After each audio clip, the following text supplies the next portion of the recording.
আসসালামু আলাইকুম রহমতুল্লাহ। শুরু করছি আজকের ক্লাস। প্রিয় শিক্ষার্থীবৃন্দ, বিগত ক্লাসে আমরা যা শিখিয়েছিলাম বা শিখেছি, আশা করছি সবাই মনোযোগ দিয়ে প্র্যাকটিস করতেছো। আমরা আজকে দেখব ইলাস্ট্রেটরের সাহায্যে আমরা এরকম একটি লোগো কীভাবে তৈরি করতে পারি। তাহলে আমরা শুরু করছি। আমরা নতুন একটা আর্টবোর্ড নিলাম।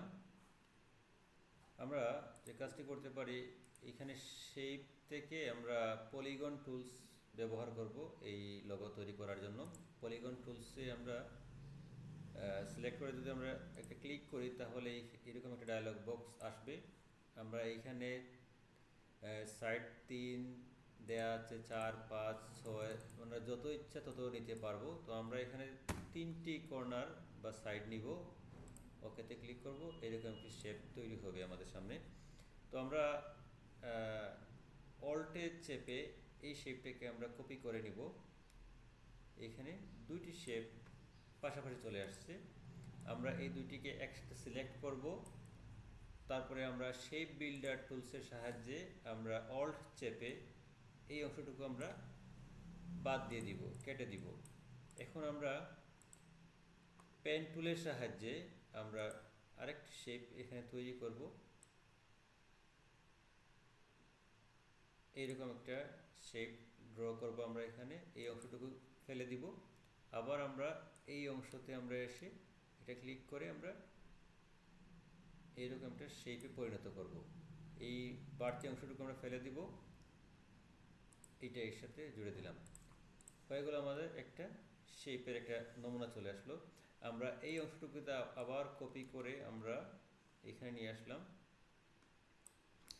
তারপরে আমরা এই অংশটুকুকে শিফট চেপে আমরা ছোটো করে দিব, যাতে এই দুটা সমান সমান থাকে একটা জায়গায়।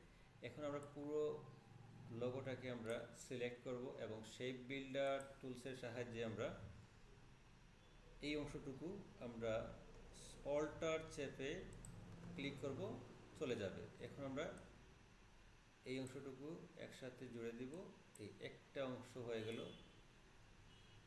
এইখানে আমরা প্লাস করে দিলাম, এই যে দুইটি আমাদের অংশ হয়ে গেল। এখন আমরা কালার দিতে পারি। আমরা আমাদের ইচ্ছে মতো যে কোনো কালার আমরা এখানে দিয়ে দিতে পারি। লাইক এইখানে এই কালারটা আমরা দিয়ে দিলাম। আবার উপরের যে অংশটুকু আছে, আমাদের পছন্দ মতো যে কোনো কালার আমরা এখানে ইউজ করতে পারি।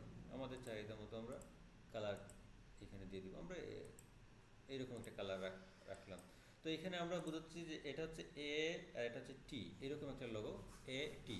তো এ টি দিয়ে অনেক কিছু হতে পারে, যেমন আলিফ tailors, Alam travels, Arifa travels ইত্যাদি ইত্যাদি অনেক কিছু হতে পারে। যেহেতু আমরা শিখছি, সেজন্য আমরা এখন যে কোনো একটা নাম এখানে ব্যবহার করে দেব, আলম ট্রাভেলস।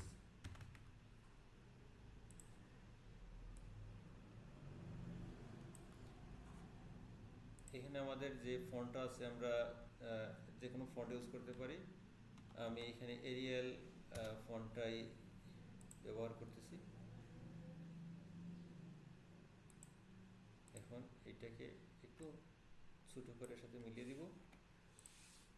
এখন আমরা কালারটা আমরা এই আলমকে আমরা এই আইড্রপার টুলের সাথে এই কালারটা যদি দেই, আর ট্রাভেলসে যদি আমরা এখানে কালার দেই, তাহলে হয়তো একটা সুন্দর একটা কম্বিনেশন হবে, দেখতে অনেক সুন্দর লাগবে। আমরা চাইলে এর ভিতর দিয়েও আমরা একটা লেখা দিতে পারি, লাইক এইরকম একটা লেখা দিতে পারি, ক্লায়েন্ট স্যাটিসফ্যাকশন, অথবা যে কোনো কিছু লেখা থাকতে পারে যে কাস্টমারের সন্তুষ্টি অর্জনই আমাদের লক্ষ্য, এইরকম অনেক কিছু লেখা থাকে।